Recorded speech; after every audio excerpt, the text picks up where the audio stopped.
मुस्तफ़ा ये पूछ रहे हैं बामर लॉरी के बारे में। 4000 शेयर हैं और 220 के भाव पे इन्होंने लिया हुआ है, ज़्यादा नहीं, 6 महीने के हिसाब से देख रहे हैं, तो एक तरह से छोटी अवधि का निवेश है ये। 220 बामर लॉरी। एक्चुअली पैटर्न तो ऐसा है कि 200 ईएमए के आसपास का कंसोलिडेशन है, तो उतना बहुत ज़्यादा रिस्क होना नहीं चाहिए। कंसोलिडेशन काफ़ी लंबे समय से है।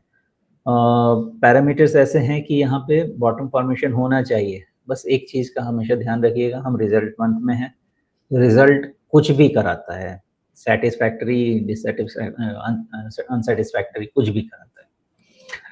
तो अभी तक तो जो देख के लग रहा है कि जो बॉटम है इनका 200 रुपए का, इट इज बीइंग रिस्पेक्टेड।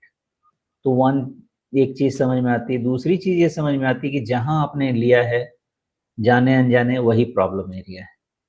तो 200 और 220 का रेंज है, इधर साइड ब्रेकआउट ब्रेकडाउन होगा, उसके बाद इसमें थोड़ा बहुत कॉल लिया जा सकता है। फिलहाल तो यही लगता है जी।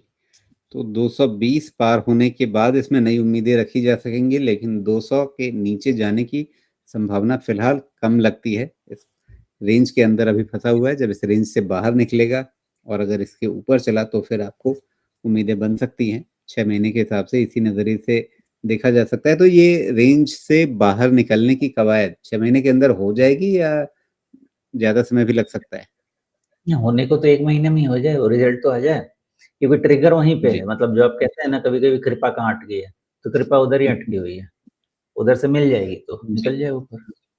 बिल्कुल, तो अगर रिजल्ट के बाद ये 220 पार करता है तो फिर आपको फ़ायदा होगा। अगर रिजल्ट के चलते कहीं 200 जो अभी तक रिस्पेक्ट कर रहा है, अगर उसके नीचे फैसला किसी भी वजह से, तो फिर आपको वहाँ पे सतर्क रहने की ज़रूरत होगी।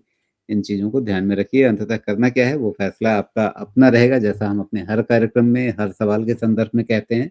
इस बात को ज़रूर ध्यान रखिए।